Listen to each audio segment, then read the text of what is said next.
प्यारे बच्चों, आज मैं आप लोगों के लिए लेकर आई हूँ मंजरी प्रश्नोत्तर कक्षा 8 पाठ 13 से लेकर 17 तक। तो चलिए वीडियो शुरू करते हैं।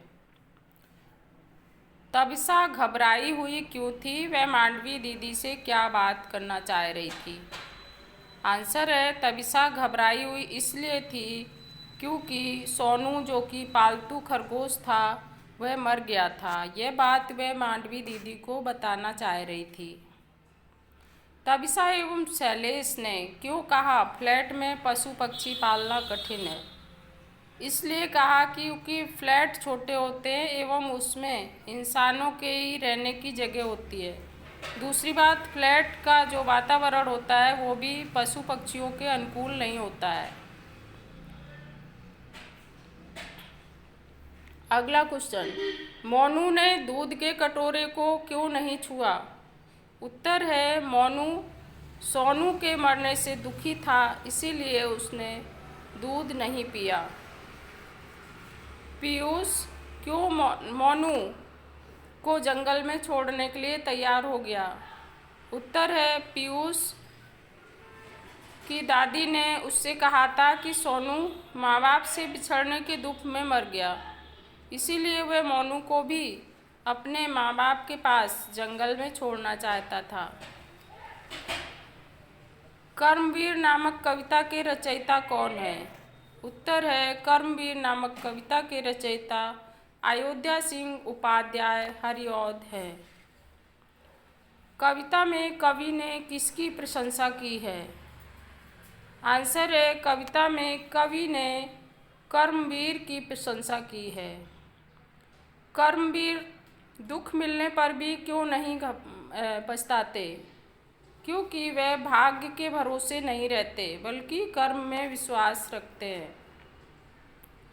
कर्मवीर दूसरों के लिए किस प्रकार नमूना बन जाते हैं? कर्मवीर व्यक्ति अपनी कर्मठता से दूसरों के लिए नमूना बन जाते हैं।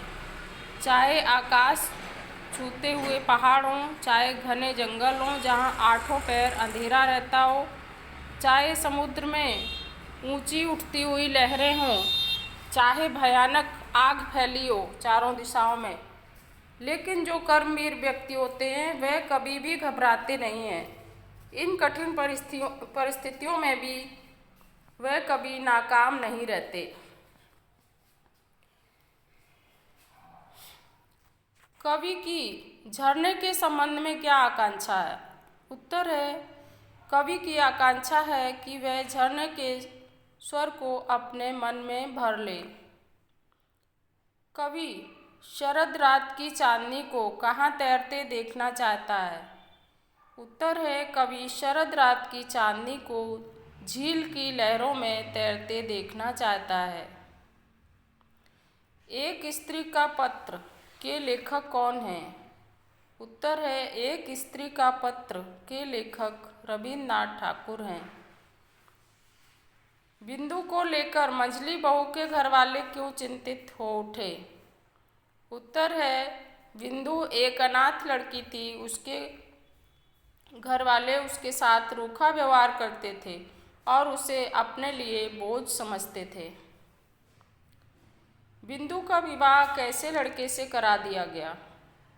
उत्तर है, बिंदु का विवाह एक पागल लड़के के साथ करा दिया गया। बिंदु को जबरदस्ती ससुराल भेजने का क्या परिणाम निकला? बिंदु को जबरदस्ती ससुराल भेजने का परिणाम यह निकला कि उसने आत्महत्या कर ली। मंझली बहू ने पत्र के अंत में क्या निश्चय किया? उत्तर है, मंझली बहू ने पत्र के अंत में मीराबाई की तरह सारे बंधन तोड़कर विरक्त जीवन जीने का निश्चय किया, क्योंकि वह अपने परिवार से दुखी हो गई थी। कविताएं थी तो मामूली, लेकिन उनमें मेरी आवाज़ थी। इस कथन का क्या अर्थ है? उत्तर है, कविताओं में गृहस्थ जीवन के रीति रिवाज के विरुद्ध आंतरिक विचार प्रकट होते थे। मैं तुम्हारी चौखट लग चुकी हूँ, मैं तुम्हारी चौखट लांघ चुकी हूँ, इन वाक्यों का क्या आशय है? उत्तर है, कि मंझली बहू घर छोड़कर तीर्थ यात्रा करने के लिए चली गई थी। सोना जंगल के परिवेश से गांव में कैसे आई थी? उत्तर है, सोना को जंगल के परिवेश से शिकारी गांव में उठाकर ले आए थे। सोना को छोटे बच्चे अधिक प्रिय क्यों थे? सोना को छोटे बच्चे अधिक प्रिय इसलिए थे क्योंकि वह उनके साथ खेलती थी, उछलती कूदती थी। लेखिका के अन्य पालतू पशु कौन कौन से थे? लेखिका के अन्य पालतू पशु थे एक बिल्ली जिसका नाम गोधूली था, कुतिया जिसका नाम फ्लोरा था, 2 कुत्ते हेमंत और बसंत। बाद में फ्लोरा नामक कुतिया ने 4 पिल्ले भी दिए थे। लेखिका ने निश्चय किया कि हिरण नहीं पालूंगी क्योंकि संयोगवश फिर से हिरण पालना पड़ा। वह कौन सी परिस्थितियां थी जिसके कारण लेखिका को अपना निश्चय बदलना पड़ा? उत्तर है, लेखिका ने हिरण न पालने का निश्चय किया था, लेकिन एक प्रसिद्ध महिला के आग्रह पर उन्हें फिर से हिरण पालना पड़ा, जिसने इस विश्वास के साथ लेखिका को हिरण दिया था कि वह एक ऐसी महिला है जो उसका भलीभांति पालन पोषण कर सकेगी।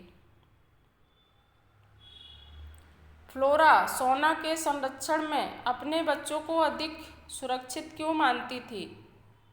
फ्लोरा सोना के संरक्षण में अपने बच्चों को इसलिए सुरक्षित मानती थी क्योंकि वह जानती थी कि सोना पिल्लों को कोई नुकसान नहीं पहुंचाएगी।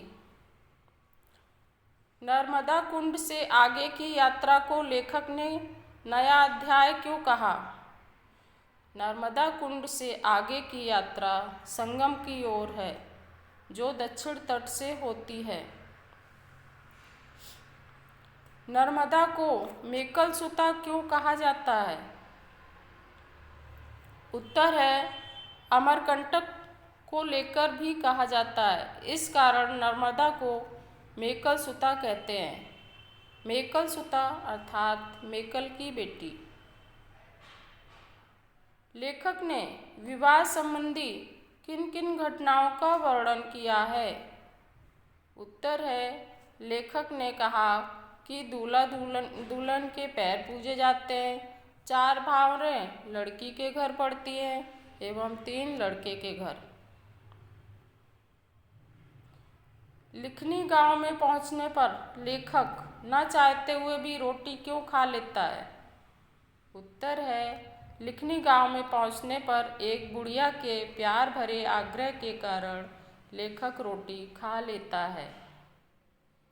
बेटा, बूंदी का लड्डू पूरा खाओ या चूरा खाओ, मीठा तो लगता ही है। साध्वी ने ऐसा क्यों कहा?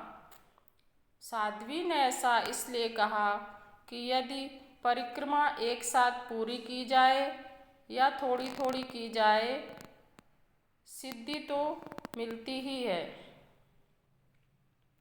यात्रा व्रत में आए हुए कौन कौन से गांव थे?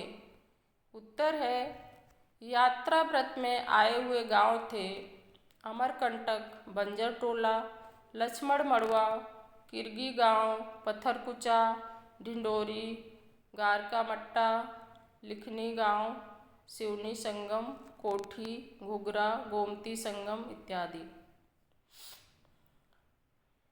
निम्नलिखित नदियों का उद्गम स्थल क्या है?